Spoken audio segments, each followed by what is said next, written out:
Il fallait absolument obtenir une trêve, sinon la situation n'aurait fait que s'empirer. Il a été convenu que le Pakistan désormais n'interviendra plus militairement sur le territoire national de l'Afghanistan.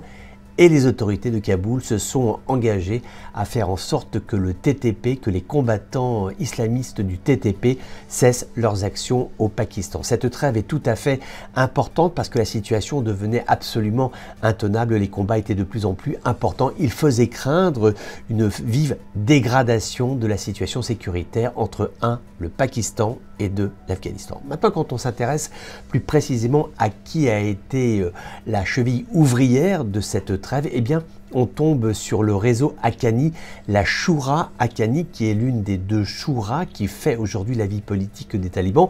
Et cette Shura Haqqani est directement liée à Al-Qaïda. Et d'ailleurs, Suraddin Haqqani, lui, est aujourd'hui ministre de l'Intérieur du régime des talibans. Donc ce qui veut dire la chose suivante, c'est que cela nous confirme que la Shura Haqqani, liée à Al-Qaïda, est celle qui intervient lorsqu'il y a des négociations complexes sur la présence de combattants islamistes en Afghanistan. C'est le cas avec le Pakistan aujourd'hui, mais c'était le cas il y a de cela quelques jours, quelques semaines, avec les Ouzbeks et avec les Tadjikistan. Donc la crainte initiale qu'il y avait qu'une fois les Américains partis, que les talibans soient seuls au pouvoir à Kaboul et qu'il y ait des groupes radicaux qui viennent en Afghanistan y trouver refuge, cette crainte, hélas, était fondée.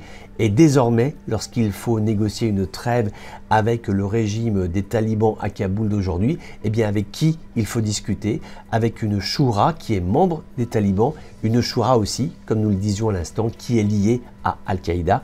Et ceci est vivement, mais très vivement inquiétant.